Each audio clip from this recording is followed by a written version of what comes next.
All right, hey everybody, it's David Schroeder with Caliber Home Loans. I lead our third-party origination group, and I've got the opportunity today to talk to the Andrew Berman.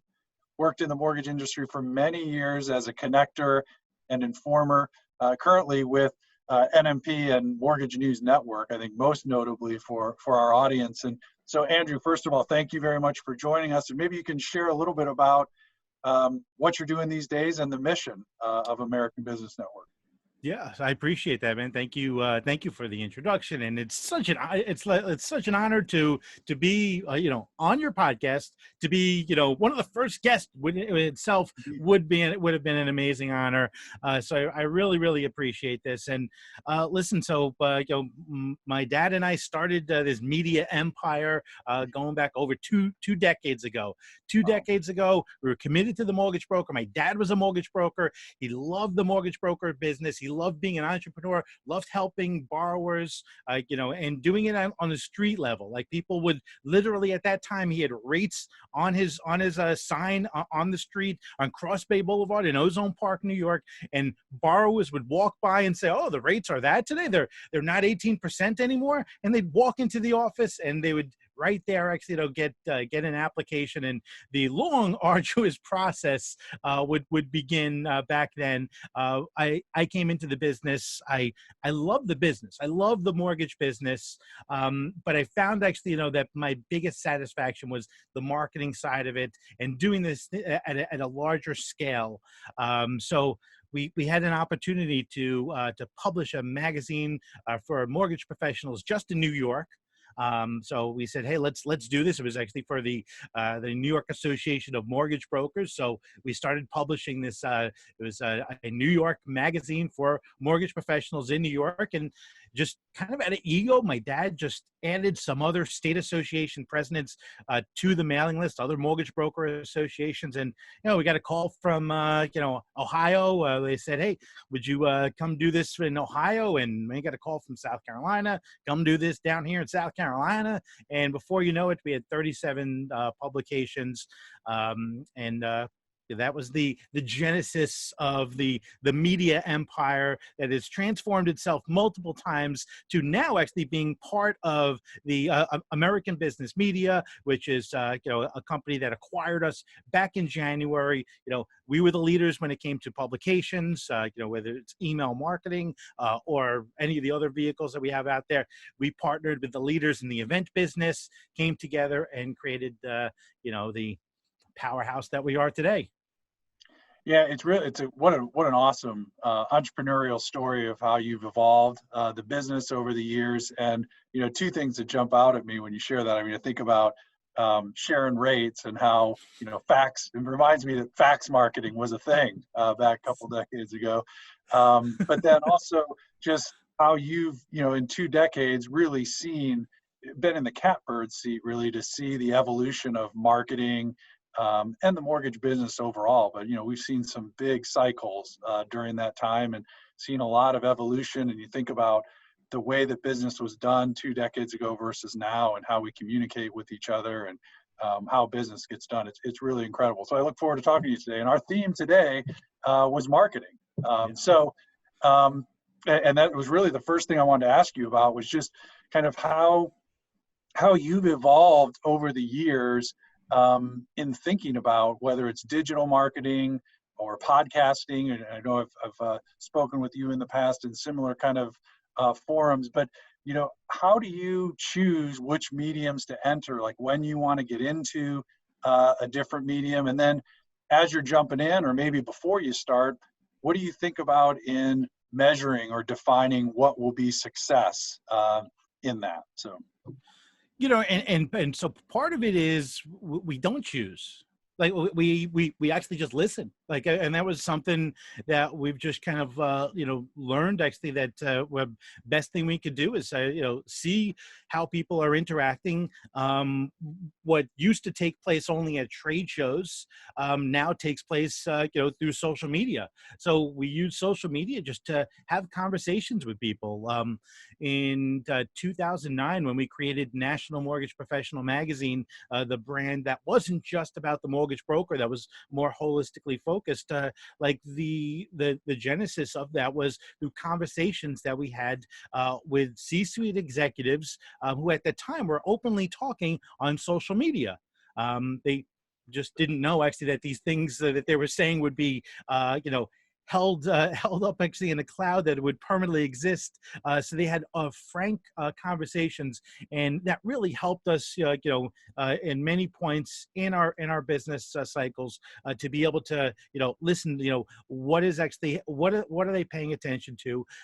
Using that and just having a good, I guess I could call it a network of an unofficial network of advisors. People actually, who were at different levels of the mortgage business that I could just have conversations with and say, what are you seeing out there? I've had 3 of those conversations just today alone of people actually that I know are at different levels of the mortgage business. One is at a large distributed retail, one who's actually at a large mortgage broker, and one actually a small regional mortgage broker, just having the conversations. What are you seeing out there? What are the mediums that you're using to gather information? And that's how we created, webinar opportunities. We had like something like 15,000 people came to our webinars in the last 12 months.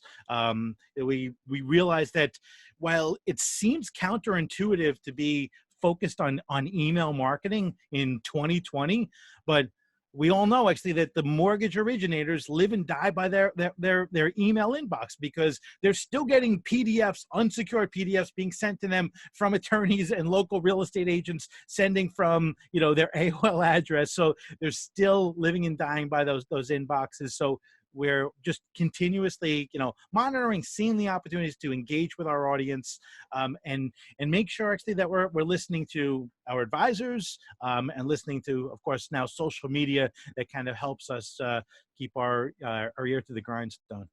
Yeah. Well, and I imagine there's a lot of test and learn in that. You jump in if you're going to listen and find out if something works and how it evolves. So with that said, it's always interesting to hear about success, but also things that didn't work. Is there anything that jumps out at you over the last 10, 20 years even that, you thought might work, but just either didn't work or ran its course and died out?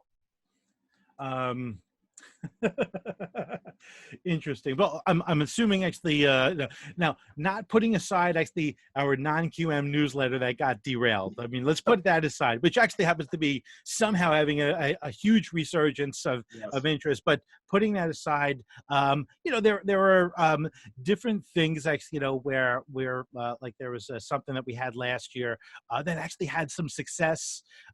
People actually were liking. We got actually a handful of leads for our clients, but it was where we were showcasing a company. We did like a featured wholesale lender of the week, and while it was a success from a generating leads, wholesale lenders just I think actually it put them too much in the spotlight, not focusing on their best assets, not actually saying this is why they're great. That's why, like, when we also have another thing called our deal desk, where we actually talk about products.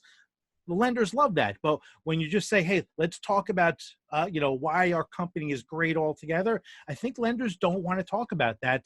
They'd rather talk about the specific areas why they're great, like the product focus, or on their great people. Yeah, and I just hearing you say that, I wonder too if the audience feels like, just what I need in my life, another infomercial. As lenders, we've got to bring value every day and find interesting stories to tell people, and probably the closer to the time that somebody needs it is when they recognize value versus kind of reading the sheet. So, Yep, 100%. That's because on the flip side of that was we have our deal desk, which basically specifically where we engage with a lender and say, all right, talk about your either a proprietary product that you have or a product that you have that happen to be an expert in and doesn't have the traditional overlays that other lenders have. They love that because, like, to your point, it's closer to the sale. So the broker is actually saying, all right, I'm already thinking of transactions or borrowers that have these scenarios that would be great for this lender's particular product. Yeah, we see it on the same thing. You want to teach people about your technology, but nobody really cares until they need to click that button. Yeah, So 100%, 100%. Really, it's a really. No one wants technology. No one wants technology. No one wants marketing. Everyone wants the end result, and they want the end result of a smooth transaction. They want the end result when it comes to marketing. They want the borrower brought to them, or as a wholesale lenders we work with them, the brokers brought to them. No one wants to pay for marketing. No one wants to pay for PR. Really, people would rather just eliminate the publications that are out there and be connected directly to the borrowers, but they know that that's not going to happen. So they have to find, the publications to help them tell their story and help them engage with the brokers in our case, or borrowers, as in the case of brokers trying to reach borrowers. that's right. I mean, I think as marketers, it's right place, right time, right medium. So Yep. yeah, And rinse, repeat, rinse, repeat. exactly. Keep getting better.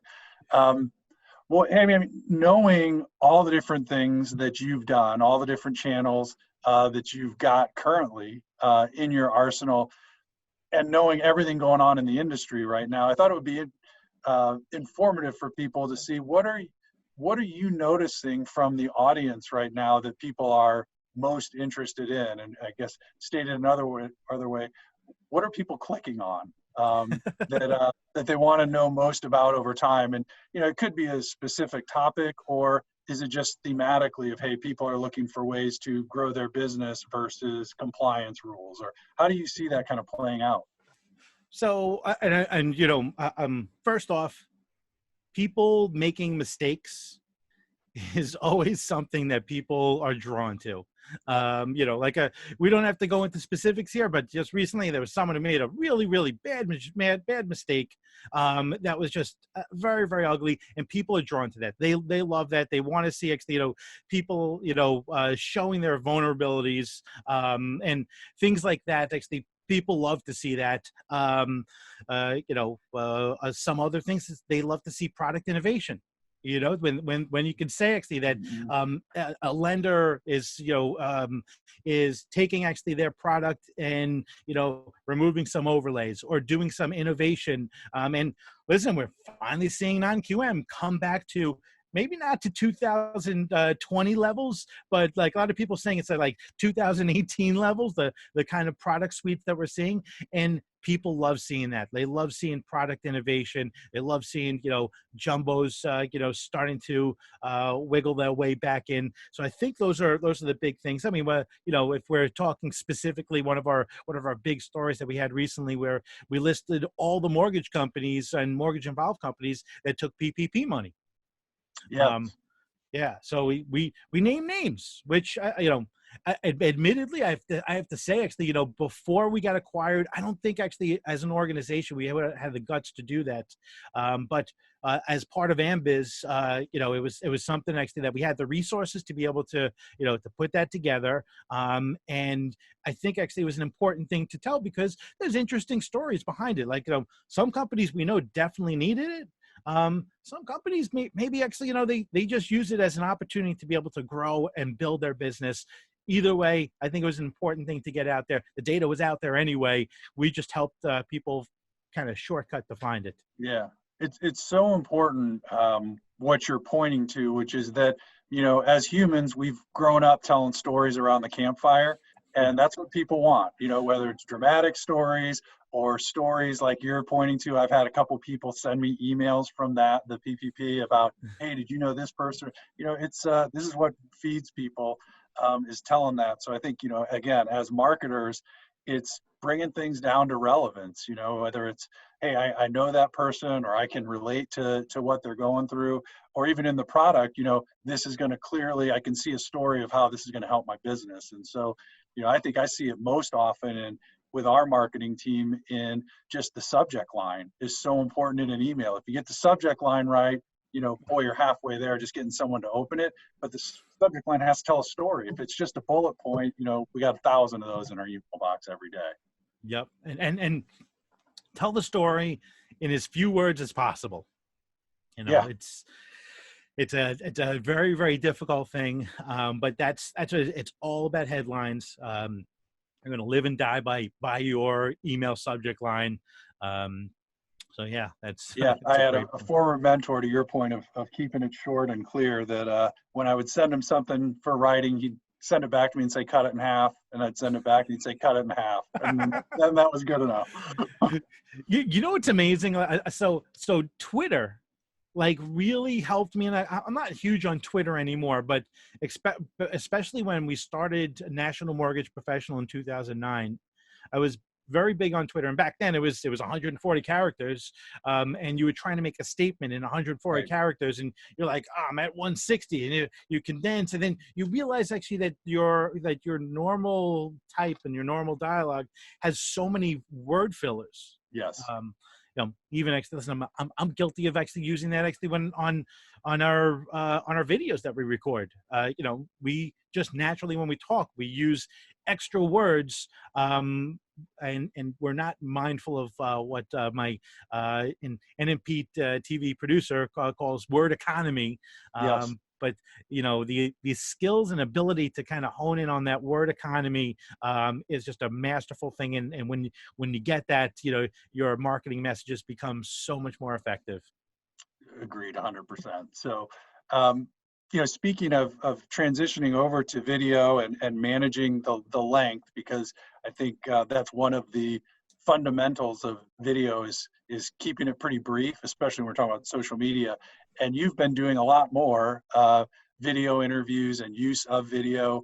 And I've been talking to our sales team about that, not just in, the COVID world we live in, but just in general. Video has been emerging for a couple of years now.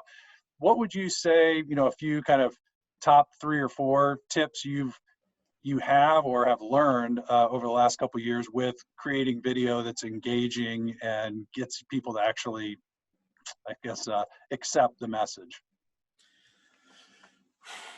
I mean, number one is just do it. I think actually the big problem is a lot of people put a lot of weight on, well, I'm going to wait till I get the right equipment, and once I have the right equipment, I'm going to put together a content plan. But it's not about that. You need to just get the message out there, start putting things out there. Now I am not a fan of just the doing this for no reason. I think actually it's important that you have an idea of what you're going to say before the camera goes on, and have somewhat of a content plan. But so let me just go back to, so think of 3 specific things. First thing, just do it. But do it with, you don't need any fancy equipment. You don't need actually, there's most people's phone has a better camera than most cameras. So just do it, get out there, think of what you want to say to connect to your audience. So if your focus is on just working your community, and you're just specializing on just your local community, then you should cover content around that community. Do actually a 7 best playgrounds in Tuscaloosa, Alabama, wherever actually your area is. You want to focus on that, or maybe actually it's renovation lending. So guess what? Go around actually to look at some of the properties actually that you've helped do renovation loans on, and create content there. Go there actually, and it's something that you have the ability to engage with people that you're going to be interviewing. Like if you're doing actually a renovation product, you're going to put the builder actually in there, or the contractor. Maybe if it's related to a real estate transaction, you got a realtor that's involved there, and put them on camera. Guess what? There's 2 people that are going to make sure that video gets seen and shared. And the third thing, it's so important to just be consistent. It's so important to just be consistent, because no one is going to watch your first videos. You're just going to put there, and it's just going to be like crickets. No one's going to listen. No one's going to watch this. Like no one's going to listen to this or watch this. This is going to be basically like, it's probably going to be something that other than my wife will listen to, and I'm sure you'll listen to in your compliance department and legal department, and other people at Ambis will listen to it. But initially, no one's going to listen to this. Eventually, people will start to listen and say, oh, wow. So, wow, you got some pretty nice guests there. But it's staying consistent regardless of if people are paying attention, and you will find your voice and find your audience. And then like that, when all of a sudden you go from from one person listening to it to 1,000 people listening to it, it's so important. My daughters are into YouTubers, and like they have a couple of favorite YouTubers. And my favorite thing to do with those YouTubers is go back actually, to their first videos. In their first videos, they suck, by the way. Yeah. They're almost unwatchable, and they don't have a lot of views, and they don't have a lot of likes, and they don't have a lot of interactions. But today, they post the video and they have 10 million video views.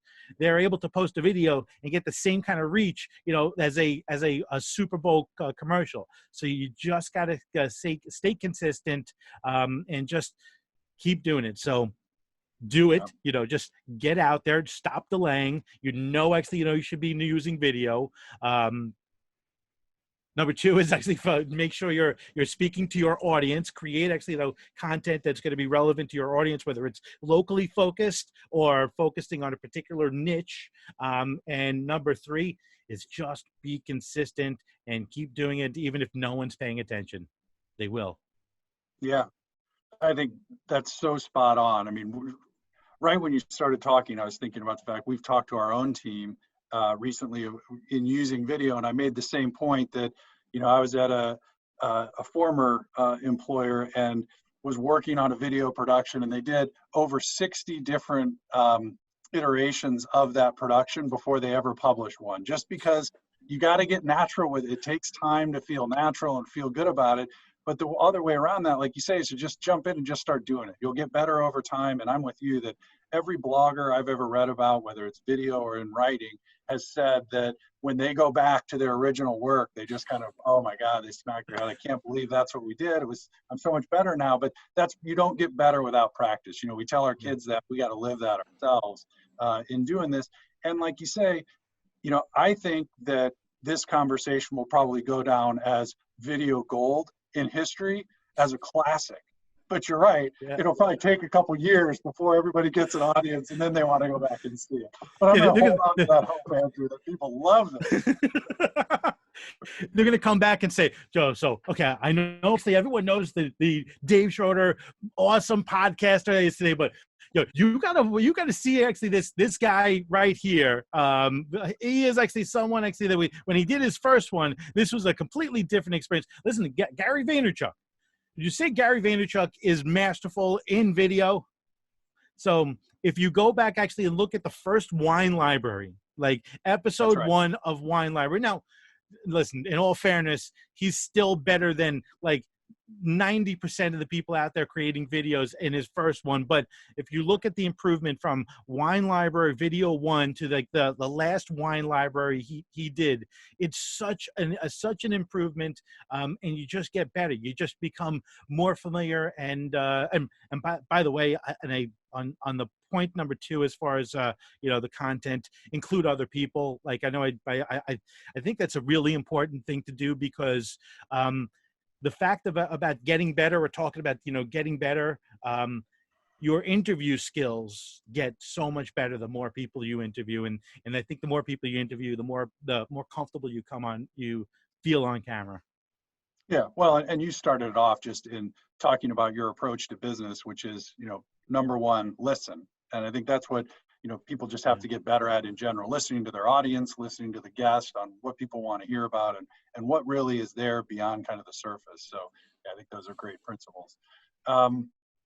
So moving on from video, moving into the real world, and one of the things you and I have gotten to know each other over the years at trade shows, which is just crazy that we live in this environment right now where there are no trade shows, and who knows when they'll be coming back or the way they used to be, kind of a thing. But what's your take as someone on the front lines? I mean, when do you see trade shows coming back, and what kind of changes do you see? I think short term, there's a pretty good feel of, hey, masks and social distancing, but do you think this will fundamentally alter the way people look at trade shows for the next few years? I think actually, that the event space is definitely going to be majorly impacted on through the rest of the year, just because a lot of people are very nervous about this. But I think actually, when done properly, when taking the right safety precautions and paying attention to, what the audience is saying, what they want to see, and what not only actually what is required by law, but going the extra step of thinking actually, what you can do to work within actually, the best practices to create a great experience, that frankly, I think actually creates a better environment than was originally created. It creates like even through distancing, we're going to create more intimacy and create more transactions. So we are super excited about that. When I was thinking about trade shows and how it might change going forward is, just what you touched on, which is intentionality. That, maybe people are less likely to just kind of walk around a hall and grab squeezy balls and, the toys, and they actually think about, these are the people that I want to spend time talking to because I've made the trip. And so maybe to your point, it becomes a deeper and actually more meaningful experience. It'll be interesting to see. Yeah, I really think actually we're onto something here. I think actually so, and I think this format of having more intimate relationships and having like more dedicated time can be actually a model for the future. While I think we're going to go to less trade shows, I think that's just that's inevitable. But I think actually, the shows that we go to, like the big major conferences like Originator Connect, are going to be more impactful. Obviously, vaccination comes, people are going to be going to every show that they possibly can because everyone misses that. I mean, listen, I love Zoom. I love actually, learning online. However, I know personally, my biggest impact is actually when I can be there in a room and hear other people's, interactions, and I can see the dialogue or see the interactions from the presenter. It's just nothing, nothing can ever replace that. At least not as effectively as in-person events. I agree with you 1,000%. So, well, hey, I know we've gone over a little bit. I did want to ask you though one other thing, because one, again, you're on the cutting edge, you're doing a lot of interesting things, and we live in interesting times. What is is there one thing in 2020 to date, or that you're planning to do that's different from last year, that you've done to either improve your game or meet new partners, or kind of just a way that you've extended yourself going into the year? Yeah. So no, it's a great question. And I think actually, one of the things actually that when we have our first one coming up, a week from the time that you and I are recording this, is our Originator Tech demo day, where it's technology that's dedicated to focusing on originators. So we don't care about the enterprise level as much as on the originator level, because I truly believe happy originator, happy borrower. And if you give the originator the tools that they need to create the best consumer experience, that borrower is going to be happy. And with that in mind, we created, the whatchamacallit, the list of some of the best technology that's out there. We have them giving demos that they know actually that they're focusing on the originator experience. And we even actually have a what we call a top originator stack share, where we have a large distributed retail, a new tech-focused mortgage broker, and a credit union that are doing a tech stack share, talking about their technology and how they actually use it as originators. So that's one of the innovation things that we've created. And we're constantly listening to new ways to kind of create opportunities. And one of the ways we find actually that we create opportunities is from having conversations with awesome wholesale lenders, from awesome vendors, hearing actually what they need to do to connect to originators. And by creating those opportunities based on their best point of engagement, we innovate and create new products. So I don't even know what the next thing is going to be, but I'm sure it's going to be something that's probably going to be inspired by a conversation we have with an awesome wholesale lender like you guys. Awesome. Well, hey, I've gotten a ton out of this conversation, and if I boiled it down, I'd start with where you said, listen, take a minute and listen to what people are saying, what the audience is saying, what your customers saying. Test and learn. There's always new things out there, and be clear about kind of what you're trying and who you're trying to reach and how it impacts them. And then finally, I love it. Just do it. I think way too many of us overthink whether it's starting using video or writing a book or writing whatever. People just got to do it. And we live in interesting times, like I said, and there's no better time than to try new things than today. So with all that said, Andrew Berman, let me give you the last word, and we'll sign off. Well, thank you so much. Again, such an honor to be, the first on this. I'm like I said, I anticipate like 5 people are going to listen to it. Your next 5 episodes, it'll be hundreds of people listen to it. But thank you so much for listening and hearing actually our story. We love actually, having the honor of being able to tell the story of the mortgage business, telling actually the originator story, helping them find, their secret sauce, whether it's connecting with wholesale lenders, finding technology, finding new ways to market themselves. It's just something that our entire team is passionate about. Thank you, Dave. It's been great to have I've known you for as long as I've known you, for multiple companies, and to always work with Caliber. As we're big fans of you guys too. Thank you so much. Have a great day. See you later. Thank you for tuning in to the Home Connection podcast from Caliber Home Loans. Please see the show notes for links to topics discussed in this episode, and be sure to subscribe wherever you listen to podcasts.